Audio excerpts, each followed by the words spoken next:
Today, I'm going to convince you, in a matter of minutes, that sitting makes me stupid.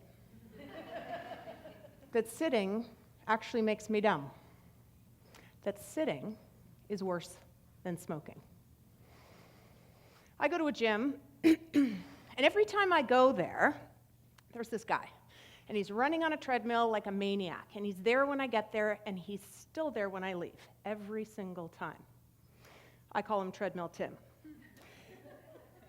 Some might perceive that Treadmill Tim might have a little bit of an exercise addiction.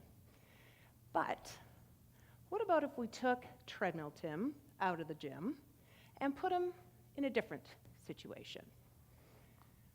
Not so addicted now, is he? It's amazing how our perceptions around ergonomics, movement, exercise, physicality have changed over the last several decades with no scientific backing. My mother used to work at the Lake Louise Hotel for Big Jim Schmeeb. She was a secretary. She sat there typing on her Remington typewriter in triplicate at a desk probably just like this.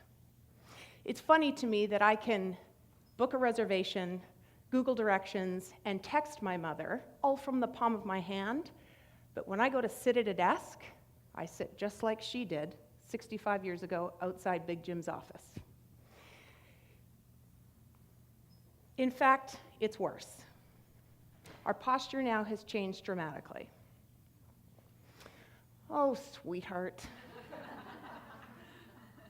You're so pretty. But you're going to forget where you live in a couple of decades. Let me explain. Forward head posture, rounded mid-back, loss of low back curvature, deconditioned core, weakened hips are just some of the issues you can welcome to the party if you sit for a living. But it's worse than that. More at risk for diabetes, obesity, metabolic disorders, and cancer.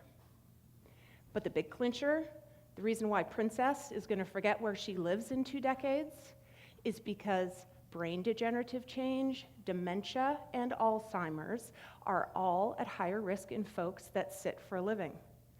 And sitting for a living, it's not what you might think. 2 or 3 hours a day over several years is considered sitting for a living.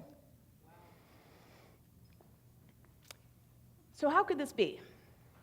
How could sitting possibly create or accelerate things like dementia, brain degeneration? Well, let me break it down for you. When we sit, our spines do not move. When our spines do not move, we lack proprioception. Proprioception is the input from the joints, nerves, and muscles to your brain that help it function optimally. If we sit too much, our brain starves. If we move, it's like superfood for your brain. Dr. Sperry, who won the Nobel Peace Prize, is a brain researcher, and he said, and I quote, that 90% of activity and nutrition in the brain is as a result of movement from the spine. We are a perpetual motion machine, and if we deny that physiological law, we run into issues. Who remembers the crank flashlight? How does it work? Right. You move it, and the light shines. Could I have come up with a better analogy? I think not. I'm going to be handing out some of these crank flashlights after our show today, and those of you that receive them, I want you to put them on your desk where you sit as a reminder that every 30 minutes you need to get up and move around to make that brain shine bright. Now, what kind of movement are we talking? I'm not actually referring to Treadmill Tim kind of movement. That's a whole other talk about cardiovascular health and strength.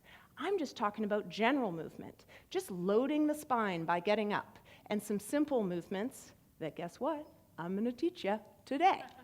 So go ahead and stand up for me. I want you to clasp your hands in front, lean forward, and swing your arms through a figure 8 like an elephant walking through the jungle. We got flexion, rotation, extension. Okay? Number 2, I got a buddy named Paul McDonald. I went to college with him. At least once a week, he'd come knocking on my door and go, "Hey, Heath, you want to go for chocolate?" Chocolate shake is just to remind you that any kind of movement, get up and just twist, move around, do whatever your body tells you to do. Just for seconds even is enough. Thirdly, earth to sky. Pick up some earth, throw it up to the sky. Pick up some earth, throw it up to the sky. And my personal favorite, oh, you remember.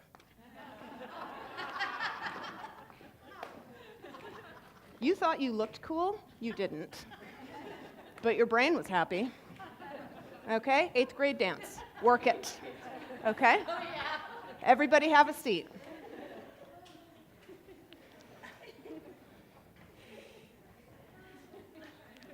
Sitting-itis is an epidemic pathology. In schools, things like ADD, ADHD, behavioral disorders are all accentuated because we keep children pinned to their desk all day. But there's good news. Times are changing.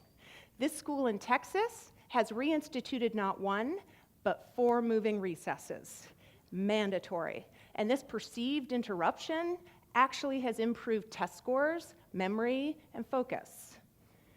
Bouncy balls, USA Today, Boston Globe, Journal of American Pediatrics, Journal of Occupational Health, all agree that kids sitting on bouncy balls decreases behavioral outages in the classroom and improves focus and concentration. My favorite is this school in Japan that created, intentionally designed, a track on top of the school where kids move as they learn.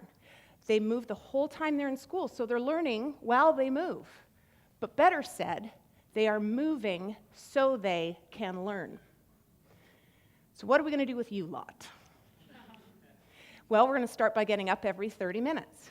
And you can do any kind of movement, but I prefer you could do some of the groovy moves I've already shown you today. Okay? Next, if you're going to continue to sit, we're going to use a sitting disc. You can get a sitting disc on Amazon.com. Why does this work? Because the sitting disc is air-filled, and when you sit on it, it forces your body to move while you're sitting. And that's food for the brain. Standing desk.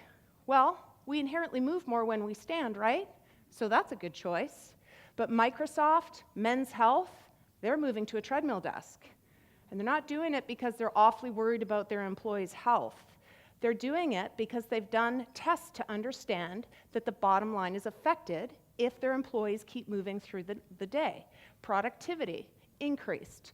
Sick days decreased. So the treadmill desk is also a great choice, and they're becoming more widely available. Any kind of movement we can put into the spine is going to decrease disease and increase health, and most importantly, improve brain function and limit that degenerative change that happens over time. So, let's not be dumb. Let's keep our perpetual movement machine in motion and keep that brain shining bright. Thank you.